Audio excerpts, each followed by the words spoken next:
I'm so excited to announce my guest today, multi-Grammy award-winning musician, arranger, and singer Mark Kibble, known for his work with the celebrated a cappella group Take 6. With a career spanning over 30 years, 16 albums, 10 Grammy Awards, 10 Gospel Music Association Dove Awards, 3 gold albums, Take 6 is the most awarded a cappella group in history. Over the years, the group has performed with some of the most famous musicians in the world, such as Ella Fitzgerald, Stevie Wonder, Ray Charles, Al Jarreau, Don Henley, James Taylor, and many, many more. Their most recent releases include 2016's Believe and 2018's Iconic. Mark, it's such a great honor to have you on the show for the first time. Well, I'm honored to be here. Mark, I want to go right back to your childhood because it's always interesting to find out how a great musician develops. I was listening to an interview and you mentioned at the age of 6, actually younger, when you were in car rides going to Buffalo, New York, your family, is it true that you guys would sing in harmony and you were super young and you're singing with your sister and your mom, 4-part harmony? That's correct. You do your research well. I'm very impressed. Now, wait a second. What songs were they? Oh, they were just, a lot of them were like Christian folk songs, and some of them were early gospel quartet songs. And they were, fairly easy songs to do. And, my family always did harmony from the very beginning. So I guess that was just kind of the thing. And how big's your family? I have one sister and one brother. And, of course, my brother, Joey, sings in the group. And he's 7 years younger than I am. So he wasn't born. He wasn't born at the time that this was going on. That's why it was just my sister and my parents. Now, was your mom a trained musician or your dad? Yes, in fact, both of them were. My mom was a church organist and pianist, and my dad led choral groups, choirs, and what have you. So, they both were musical. You mentioned there was like a really amazing church in Buffalo that was just superbly musical, incredible choirs, incredible musicians. Could you talk about that church? It literally blew my mind when we went there because I guess the other churches were, pretty on the conservative side compared to what we encountered in Buffalo. And my dad went there to pastor. You would note that Claude McKnight and his family is a very musical family. Obviously, you got Brian McKnight coming out of there. And, even that, I don't know if you know about Chris Willis, but he's, an outstanding singer that's been in London. Well, the Willis clan and the McKnights and all of them and so many other families, they all were just musically astute. They were just doing everything. Everything from more conservative choral choirs to gospel choirs to small groups to trios, quartets, and everything was going on, and great soloists to boot. So, all of that was happening, and it just, for me, somebody that's musically inclined to go to a church like that, it was just like the world just opened up all of a sudden. And I found myself at that point, I was literally 6 years old. And I met a family of singers. The kids they're my age and a little younger. I sang with my first quartet outside of my family I was probably 6 or 7 years old. Oh my goodness! When that happened, yeah, and it was because obviously I'd sung harmony with my family all along, and then here's another family that does the same thing. So it was just an easy fit. It just happened. So, and there you start my career of singing in groups. Now, Mark, do you have perfect pitch? I do not. I have very good relative pitch. When you were learning all these parts, did your parents ever ask you to practice, or was it all just, you just said no, nobody needed to tell you, you were just playing for fun? For the most part, playing was for fun. I would follow my mom to church when she would go to practice on the organ, and I'd follow her and play the organ right behind her, just practicing little things. All of that initially was just me, playing by ear, playing what I heard. And I think I was probably 7 or 8 years old, and she decided to give me to send me to get piano lessons. So I did take piano lessons for just 2 years. After 2 years, I began to hear what was going on before I would read it, and I would play by ear even what was on the page. So my teacher caught on to that, and she was like, well, you know, you're not doing this right. And I quit. Just before we move on, I want to mention an interesting thing you said in another interview. You said, before I got to Buffalo, Edwin Hawkins had just come out with Oh Happy Day. I played it all the time, right. And that ended up the first song that I played on the piano before I ever got to Buffalo. That's right. That's exactly what happened. I was playing that and that was in Boston. We were living in Boston at the time. And my dad was kind of a renegade pastor, and he pulled that, you know, that gospel, because that gospel was way too much for most conservative churches at the time, but he was going to play that. And he played that, and I, in my house, I easily picked it up. And it became the start to my introduction to gospel. Now, Mark, when you say, just for my listeners, when you say conservative, are you talking about classical choirs and that kind of thing? Yeah, choirs that sing more anthem and classical type of music, okay, as opposed to gospel. Obviously there's a big difference there. Now, you mentioned that piano teacher that you had, but you said in an interview, you said there was a teacher that I had, Allan Johnston. I would call him my mentor for music, because between him and his wife Shirley, they taught me so much about singing, about music, and how to breathe. I have to give him a lot of credit for stuff like that. When were those lessons happening? That happened. Those are the very lessons that I just spoke about in Buffalo. Okay. Allan Johnston. Johnston. With a T. Yeah. And he was also the principal of the school and my teacher through, I think he taught me in 7th and 8th grade. What's interesting about that is I moved from Buffalo to Nashville in 76, 77, and Allan Johnston moved there too. So he was my teacher in Buffalo in 7th grade and my teacher in Nashville in 8th grade. And yes, he is very much responsible for, showing me techniques to breathe and sing, even with ear training. And his wife Shirley taught me piano for those 2 years. So, yeah, if there's anybody that I could have to credit for really mentoring me, it's him. And he passed away, but I owe so much to him. I would say, and I think you would say this yourself too, that you are very self-directed. So you pick things up on your own and you learn on your own. Would it be fair to say that you took a lot of stuff from records and your peers as well when you were growing up? Oh, absolutely. Absolutely. I listened to quite a bit of music, and what always resonated with me was anything that was harmonically rich. And it started with my mom listening to the radio, listening to easy listening music, where it was a very orchestrated and, harmonically rich. And I gravitated to that.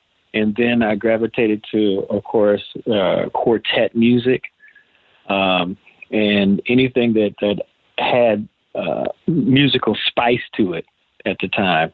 So it was more of that. And then later on, like big band music and what have you, as opposed to, say, what was going on in the pop and R&B world. I would listen a little bit to that. But for the most part, anything that was harmonically rich would take my attention immediately. So there was maybe a little bit of the R&B kind of thing going on, but not much, not as much as it was the rich stuff and the gospel stuff. You did say in your teenage years you listened a lot to Earth, Wind and Fire and Stevie Wonder. Was that later? Yeah, that was later. That was absolutely later.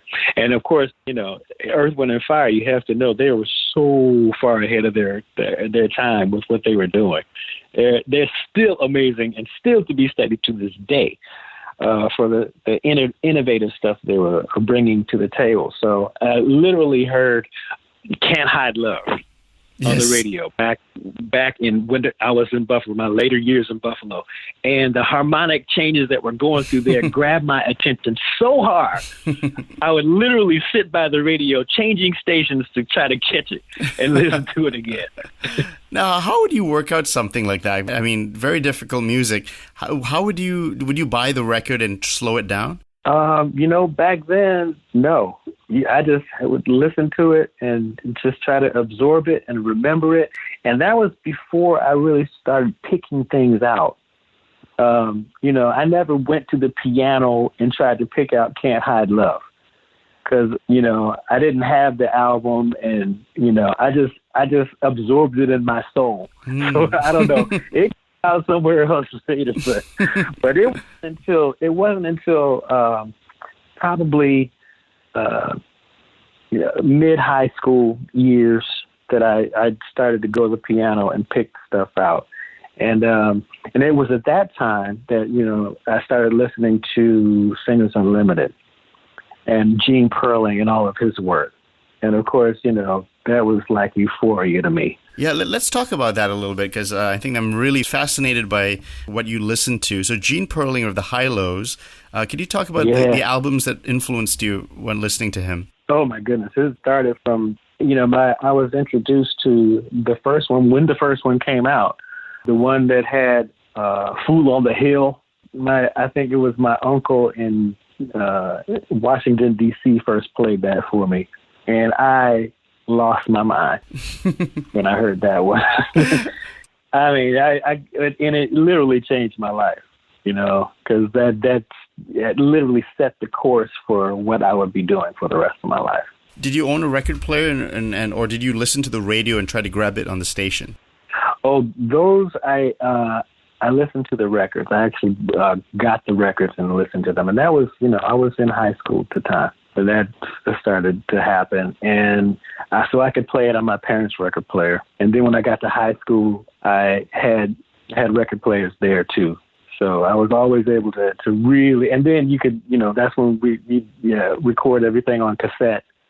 You could play it on cassette, and Is this around the same time, Mark, that you were at Oakwood Academy and you met Mervyn Warren? That's correct. You are so dead on. I'm so impressed. Now, it's so interesting. You said that you guys were learning and just absorbing. What was a typical day of music for you guys? Oh, my goodness. Well, when I got to high school, I came to Oakwood Academy my sophomore year and met up with Mervyn then. And Mervyn had a group. It was called the Symbolic Sounds. And I joined that group with him. He was director of that group, and he was writing music for the group. They were doing stuff that was kind of harmonically challenging, but in the scheme of learning, there was pretty early on, so there wasn't a lot of really deep stuff that we were doing. But working with him, even while he was writing, we would arrange things together. And at the same time, we were listening to Singers Unlimited and listening to, a lot of old quartet or gospel music, because we were going to integrate that into what we were doing musically. And at the same time, I started a guys group back in high school. It was, of course, short-lived, but even then we were taking the old quartet music, and I think we started doing "Oh Mary, Don't You Weep" back then, and doing arrangements for it all the way back early in high school.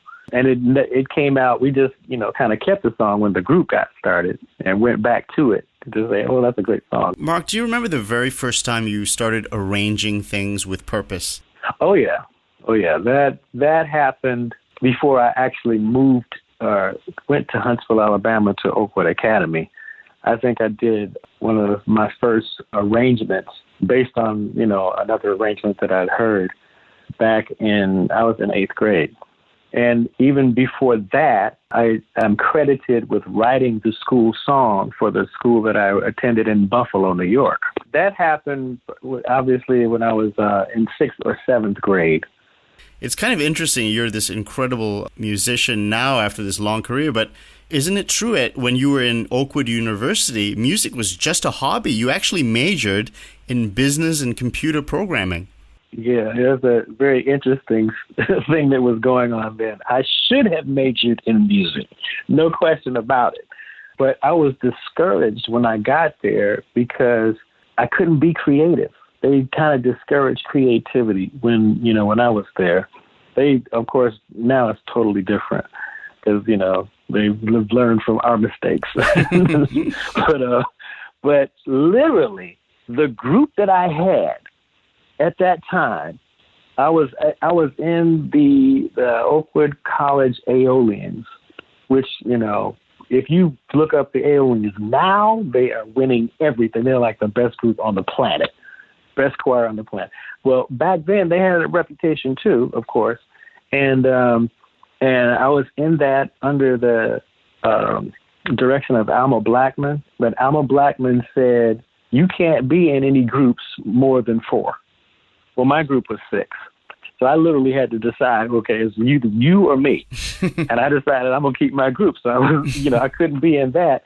And she, it was that kind of mentality that also discouraged me from just, majoring in music, which, Very I shouldn't have let bureaucratic. that happen.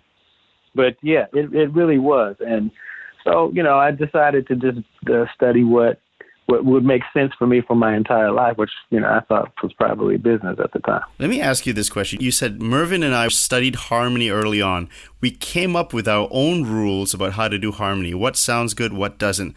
Now, what did you mean by that? Like, how wild were you guys going with the harmony? Oh, my goodness. Well, of course, we were studying all of Gene Puerling's works, a little bit just, not transcribing it, but, playing it out. And figuring out which vocal, well, in doing which vocal voicings actually work better than others. For instance, you might think that doubling a particular part of the melody, doing an octave of it, well, you actually waste a voice when you octave the melody on top, when you could actually do something else in the bottom. And if there's if the melody is running throughout, you can harmonize it above or below.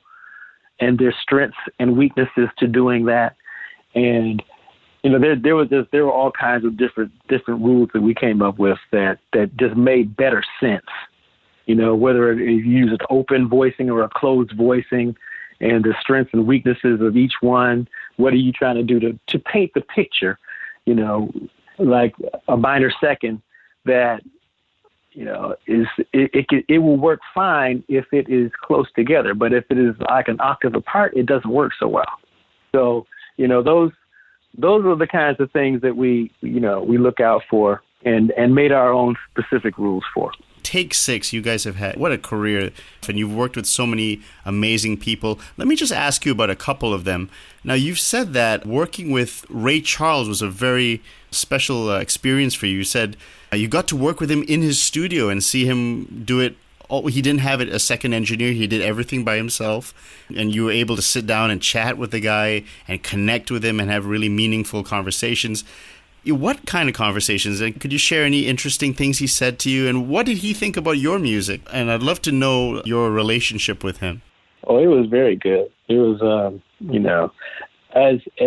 you've probably seen the movie Ray, it literally depicted why he was the kind of person that did everything himself.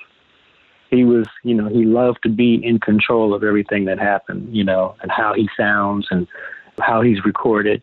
And, I went to his studio and where he had everything. All of his offices were there. And of course, all the keyboards were there. He had a room full of keyboards and then a control room. And, like I said, he pretty much did everything himself, walked me around, and the conversations were good. He obviously had enough respect for me to actually bring me in there and let me hear, some of whatever he was doing.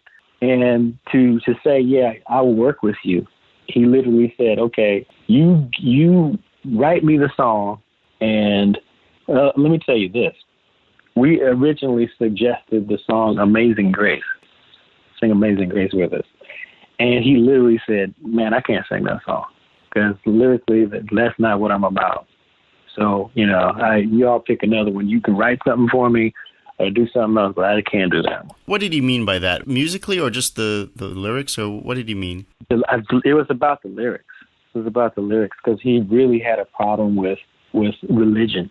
And, with his whole experience, whatever that meant, it was something that he just couldn't do. And so he told me that, and I said, okay, well, I'll write a song for you. And we'll see if you like it. If you like it, you can sing it.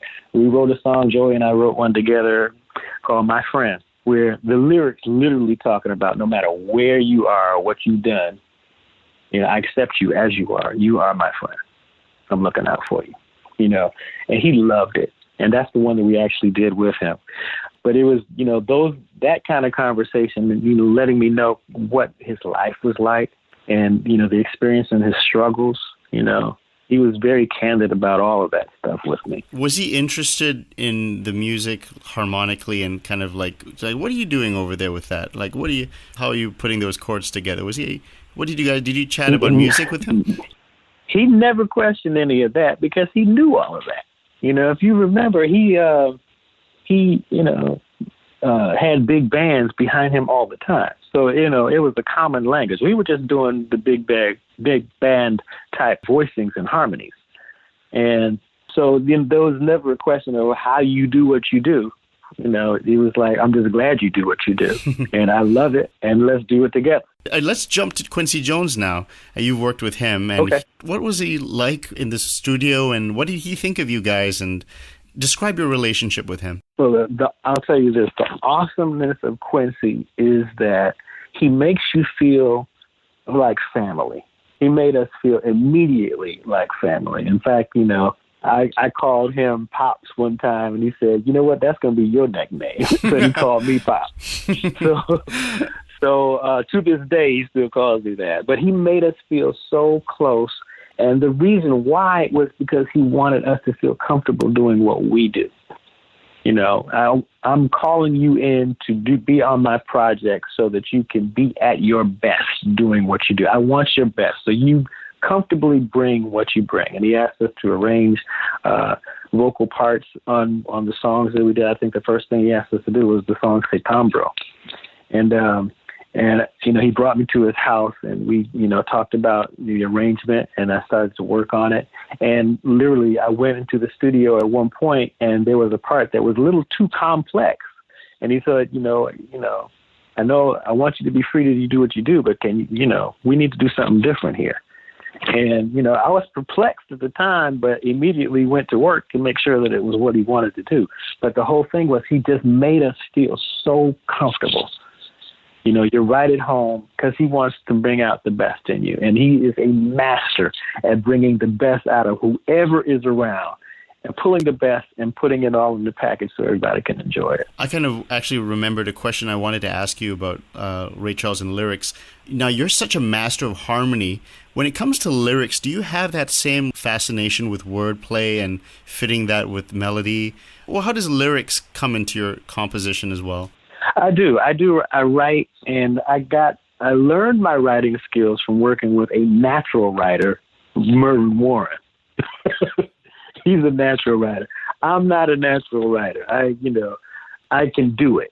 I'm gifted enough to be able to come up with catchy lines and what have you. And I think we studied people like Michael Franks, who, lyrically, he is just, he is a beast. And so you kind of get the idea of what you can do, and you kind of, putting it all together. I actually learned that from Mervyn. So before that, I can't say that I'm, in fact, even to this day, I'm not a natural writer, because natural writers will write every single day. They will, I write on demand. If somebody says, write a song, yeah, I can write a song. I can, come up with something and it'll be pretty good. It might not be the best in the world, but it'll be pretty good. But natural writers, they do it every single day because they can't help themselves. Here's a funny question for you. Do you work better in the morning or in the evening? Are you a morning person or a night owl? That's a good question because I've done both. A lot of times my days have to start at like 9 or 10 o'clock in the morning, because you're working with specific studio hours, so I can do that. And then there are times when you get into the flow, and I will work all night, But I think what I do need, whenever that is just time to be in a zone. Once I'm in it, I can get back to it very easily. But it always takes a minute to get into it. So starting early in the day is always a little better because, you can kind of force yourself to say, okay, you have this amount of time, you're going to get this done, let's do it. And, push everything aside and you're in it. Somebody asked you how you learned arranging, and did you learn it from a book or a teacher? You said, not really, but I did study by listening. I just listen to everything I can, and that's how I do it. You just have to listen and to get all your ideas from that. So how much listening have you done? It must be staggering how much the records and all the music you've listened to. How much would you say you've listened to in your life? Oh, my goodness. And that's all the time. That's all the time. And I, it's like, picture yourself in a world where, or in an area where everybody around you is speaking a different language. And you only speak maybe one or two languages. So you don't understand, what everybody else is saying. But all of a sudden, out of that myriad of people talking and people, doing whatever they do, you hear something and it resonates with you. You understand the language. So you gravitate to that. Well, that's the way that it is with me in music. Certain things, the language, the harmonic language, the melodic language is there, and I gravitate to it. So I'm always listening. In fact, I have to tell you, one of the latest things that I'm listening to right now, that has absolutely taken my attention, is a group called Moonchild. I think they're a trio out of L.A. So I know that they're up and coming. They're new. They've been around. I know they put out a project in 2012, and they just put out one last year. And the one they put out last year is called Voyager. Well, they got my attention. They got my attention because it might not be like the baddest super stuff that you hear, but it's specific to me because it caught my attention and what they are doing. That they're instrumentalists and with a female vocalist, and oh my God, I'm definitely going to check that out. Stuff like that. It's stuff like that it hits me and I absorb it. And it's going to, whatever you listen to and you absorb, it's going to come out somewhere. So trust me, I'll have them to thank for something that I'm doing in the future.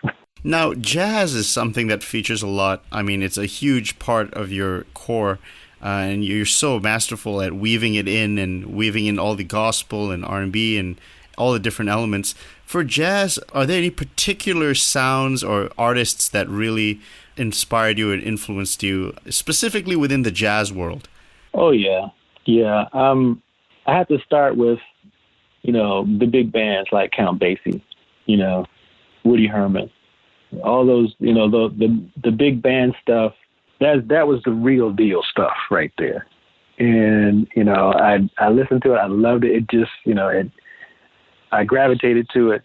And from there, I started listening to, Ella Fitzgerald and, all the crazy stuff that she was doing, Sarah Vaughan. And from there, the stuff that Quincy Jones was doing, he, kind of took the big band and then brought in the pop flavor to it and the soul flavor to it. And, any stuff like that hit me real hard. It was later on that I was introduced to people like Miles Davis. And what Miles did with Marcus Miller produced Tutu. And, it impressed me so much that when Marcus Miller came up to be a producer for us, we gravitated to him right away. Because, if there's anybody that knows what the old stuff was as well as the new stuff, because he was in it and did it, it was Marcus Miller. So Marcus Miller's there. You brought up Ella Fitzgerald, and that's somebody you actually did work with. What was that experience like?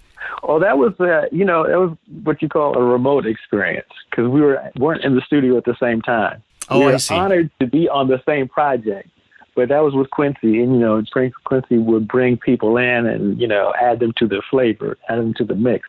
But I actually never saw her do what she did. I wish that I had him, but I was just honored to be on the same project. Now, a major person who was very important to Take Six was Al Jarreau, who passed away. Yes. He was on my list of people to mention too. You said he was the first person to Take Six on the road in 1989, and you guys cut your teeth with him. And he did a lot for the band. And there's that recording that you guys did, 7 Steps. He basically scattered a solo. It was remarkable. Yeah. Al Jarreau, we owe so much to him. And he was also a friend of our family. So, when I would talk to him, he would talk, I know your dad. He was my counselor when I was in at junior camp. So we would always go way back, and he always mentioned my dad. Because they were friends. So, but he taught us, how to work, how to be positive out on the road when the work is so hard. He was always the most friendly, open, welcoming person, and make it fun. If there's anybody that taught us that, it was for him on that first tour. Just always laughing, always making us feel comfortable, because that's the experience. And you have that to fall back on. When you bring that, then that's what makes people will say, okay, I want them again. I want you to come back out again. And so he taught us that. He also taught us there's something that we later appreciate as in our older age. He would rest most of the day. He'd be in the mornings, or we're out playing basketball, we're out, losing our minds, expending all our energy. He is asleep. But he would do that so that he could have the energy that he needed to do a full show every night. And it made perfect sense. And again, when we worked together in the studio, he was amazing. He's always amazing. Let's use an example. So The Standard, that really incredible album you guys did, which had all those jazz songs, he sang 7 Steps to Heaven. And you mentioned in an interview it was very difficult to arrange something to make it fit and to work. And was that a difficult track in the sense that to make it effective and to make it work, you had to really think of all the parts and to make sure it all gelled well? Oh yeah, that was a bit of a challenge, just because it's obviously not a vocal piece, completely instrumental, and he wasn't thinking about voices when he was playing his trumpet solo. He was just playing his trumpet solo, and it was just absolutely amazing. And then we almost did the sax solo that went along with it, but there was enough time. So and doing it was I had to transcribe that solo, and the way that I work, I had to use the slow downer to make that happen, because that's my thing. He was going the song is lightning speed anyway. Yeah. But I did what I had to do to do the actual trumpet solo. And then you have to make sure that whatever we're doing harmonically behind it, vocally, it will work. And that has to be a little bit more specific than what the band and what the keyboardist can play. You can get away with so much more on a keyboard than you can vocally. So we had to be very specific, and but that's what I do. So even though it might have been a little difficult, it was a pleasure to do. It was something that was actually fun. Mark, who are your favorite jazz instrumentalists? And they could be any from history or even current. Who are your personal favorites? Top of my list is Kirk Whalum. I love the way that he plays his sax, because he does it making it a conversation. You literally feel like you're listening to people talk when he's doing his sax solo. I like Gerald Albright. I like Marcus Miller. The way that he does the same thing with the bass line. You know, what he does with the bass is just absolutely amazing. I've always been a George Benson fan, and then Nat King Cole. Yeah. And the way that he not only sang but he played. Oh, I love the way that he played. Oscar Peterson. Oh. Oscar Peterson. Now, let me ask you, Mark, your main instrument other than voice, is it piano? Do you play other instruments as well? Yes. Piano is it. Okay. I would only play anything else. And I've picked up a bunch of instruments, but, like I said, I would never even attempt to bring anything else to light. But yeah, piano is what I use. What was it like working with Stevie Wonder? You must have been asked this a lot, but... Oh, yeah. That's my other big brother. You grew up listening to him, and what was it like to meet him and to play with him? Again, that is literally my big brother. I talked to him 2 days ago, just having a daily conversation. He gave me the opportunity to write songs with him. He sent me the music and the hook to the song "Why I Feel This Way" that we did on Join the Band, and allowed me to write all the lyrics to it. So, he has given me so many life lessons. He is, he talks about everything. If you ever listen to Stevie Wonder, he has great insight on so many different subjects. Well, I got all of that firsthand, literally, counseling me in my personal life. So it's just, he's an amazing, amazing friend. And so, we've been in the studio with him. And again, he's very specific with his ideas. He knows what he wants. So he'll, it's not necessarily carte blanche with him. He knows what he wants. Make sure that, you give him what he wants, and then you can have the freedom to do so a little bit of what you want. So, when we did the song on the Soulful Messiah, "O Thou That Tellest," I was literally behind the board when he was doing his solo. We're producing Stevie. How do you produce Stevie Wonder? How do you produce Stevie Wonder? Well, that was my first experience producing somebody on that caliber. And you do something, you say, "Oh, yeah, that sounds good." And then you sweat some bullets and say, "Nah, you can do that a little better." That was hard, because he's Stevie Wonder. Mark, for someone as advanced as you are in harmony, are you still learning? What things are you studying? Are there things that you are interested in exploring within music? What things are you kind of curious about? You're not going to believe this. Well, maybe you will. I don't know. But let me preface this by saying, Quincy always said, one of the first things he said to us was, never stop learning. Never stop. You will always be learning. When you stop learning, that's when you die.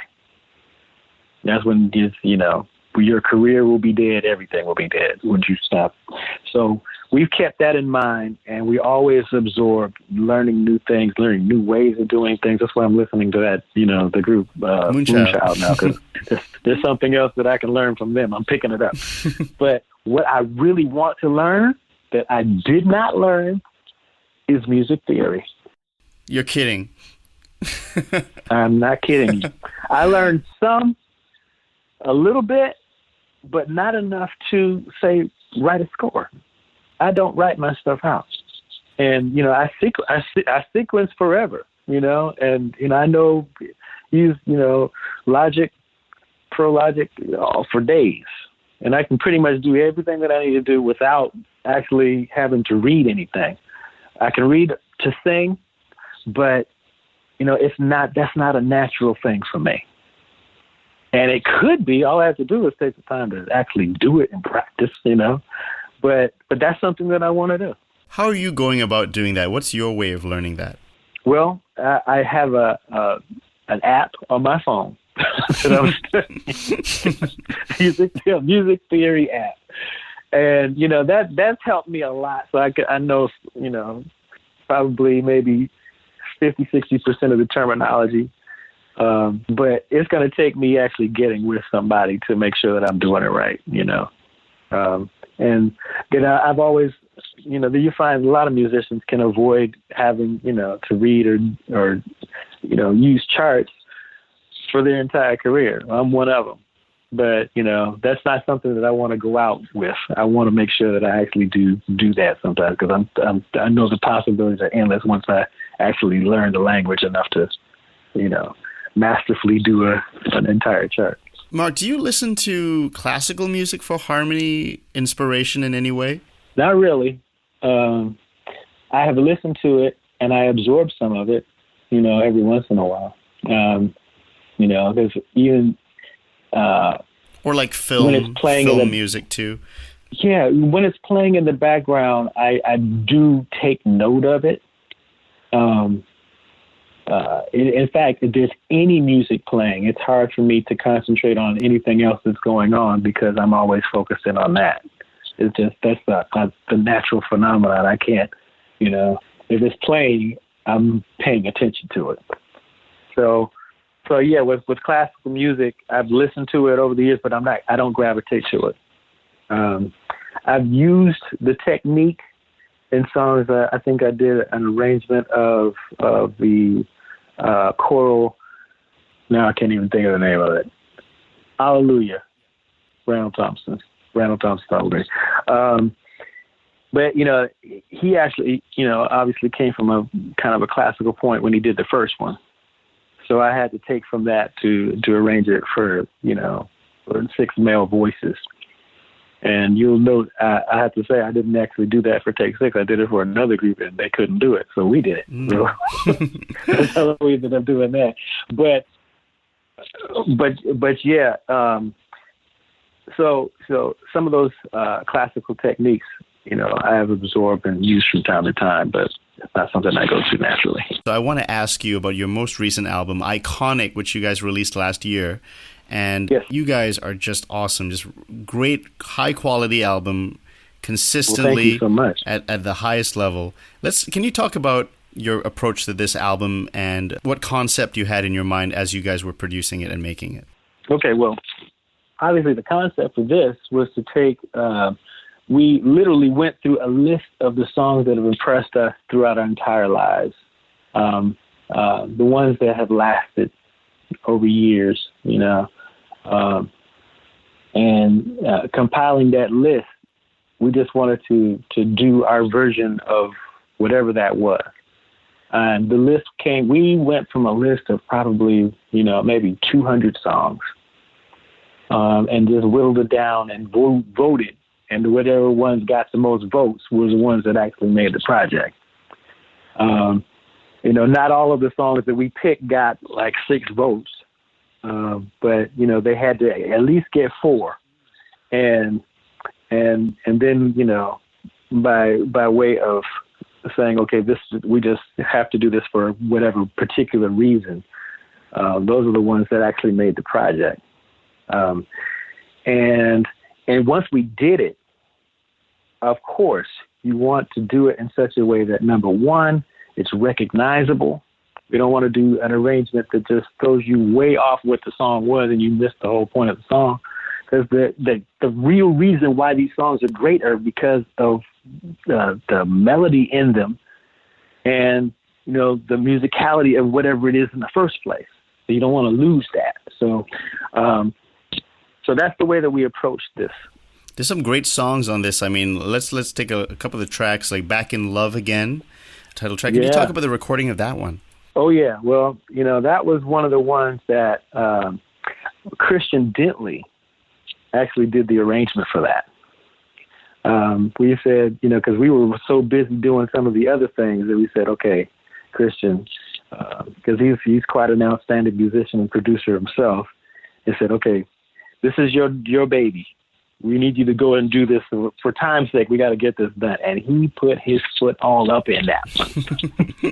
It was really, we were so impressed. And, we say, the way that he did it, it also translates well live.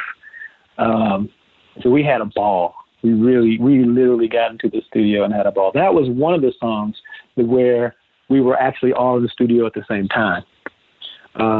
We did not do all those songs that way. Sometimes, with modern technology, we can do things remotely where, I'll do an entire demo and just send it out and everybody just put your stuff on. But that one, we were there, and we had a blast. It was so much fun to do. Can't Stop the Feeling. That's people know that with Justin Timberlake from the movie Trolls. Yeah. Yeah. Now, how did you guys come to? That's got some great chords in it. So, how did you guys come to choose that song? And what was your approach to redoing that tune? We figured. Well, the reason why we thought of it was because it was one that was actually more current. It hadn't been around forever. We wanted to do something that was kind of poppy and happy, had a great feeling to it, and made us feel good to do it. That was the criteria that said, let everybody say, okay, yeah, that's a good song to do. Once we did it, it was a matter of, I did the arrangement for that. And that was one of the ones that we kind of did remotely, where I sang everything down and then sent it around. But for me, it was just a matter of capturing the essence of it. Capturing the happiness in it, capturing the feeling that, you want to get up and dance, you want to feel that. So, it was not a hard song to do. It was just, let's just make it what it's supposed to be and make it a cappella at the same time. How is the Mark Kibble, the arranger now, different from the Mark Kibble, the arranger, maybe 10, 20 years ago? You ask great questions. I love this. Let me tell you what. There is a difference. Early on, I was out to prove a point. Do the most outlandish, crazy stuff that you could do. And, the ideas would flow, and I would just let them flow. Do you have an example for a song where you're really going nuts? Or an album? Yeah, it was, I want to say So Cool. So Cool. There's some, and even before that, on So Much to Say. Yeah. I think we did, one of the last ones was Where Do the Children Play? Yeah, I lost my mind on that one. So much for that. Well, everyone's going to be checking out that track again, and you say, let's see what Mark was all about. Yeah. I mean, somebody told me after it was all said and done, where's the hook? I said, you're right. It's too late. We missed the hook. Yeah, it was, some of that stuff, you throw in so much that, it sounds great, but it's just, nothing to grab onto. Too much to grab onto that you don't grab onto anything at all. So my thing with the way that I do things now, I try to let an idea breathe. Let it breathe, let it be appreciated. I still do some crazy stuff every now and again, because I'm like, I got to get your attention and say, okay, what did they just do? I want that to happen. But I don't want you to lose you, in doing all kinds of crazy stuff like that. I want you to be able to come back to the song and say, I just like the song. I just want to hear it. And I'm singing along with it. I want to feel like I'm a part of it. That's the idea, and that's what I want to go with. You've played, Stevie Wonder, Quincy Jones, that's as good as it gets, but is there anybody in history that you would have loved to work with in the studio? I think I would have loved to work with Joe Williams. Missed that opportunity, because the richness of his voice, I think we would have had so much fun with. I think that I would like to work with, I would have liked to work with Aretha. We didn't get that opportunity. What a talent. But, with that, yeah, so those are the ones that I regret, but now that you see what happens if you wait, there's some awesome artists out there right now that I would love to work with too. So, some of the newer artists that are coming up right now, if they have an interest in working with some of the old guys like us, then I'll be real cool, real happy about that, Well, the great Mark Kibble, 10-time Grammy winner with Take 6, really one of the greatest bands of all time. What a true honor to be able to talk to Mark today. Mark, would you are there any projects in 2019 you'd like to tell my audience about? Other than, of course, the album 2018's Iconic, which you should definitely go and buy. What projects do you have lined up for 2019? Well, I'm already working with Eliane Elias, a Brazilian jazz pianist and vocalist. I've been on 3 of her projects already. I'm doing some more work with her. That's just a relationship that I love, because I love Brazilian stuff, and she's like, some of the best music that will ever come out of Brazil. I know that I'm doing something with her right now. There's possibly a production that will happen with one of the guys from Straight No Chaser, Jarreau Collins. And you can expect more from Take 6. We're gonna do what might be called Iconic 2, where you got yeah, it's been a great response, like the trend of and I think we would definitely love to see another follow up to that album. Mark, thank you so much for taking the time to talk to me and my audience, and we're really honored. I hope maybe when that next project comes out, you'll come back and talk to us. I hope you had a great time on the show. Oh, I did. And, wish me luck on the Grammys, because I'm up for 2 this year. All right. Yeah, good luck. Thank you so much, Mark, and have a great day. All right, you too.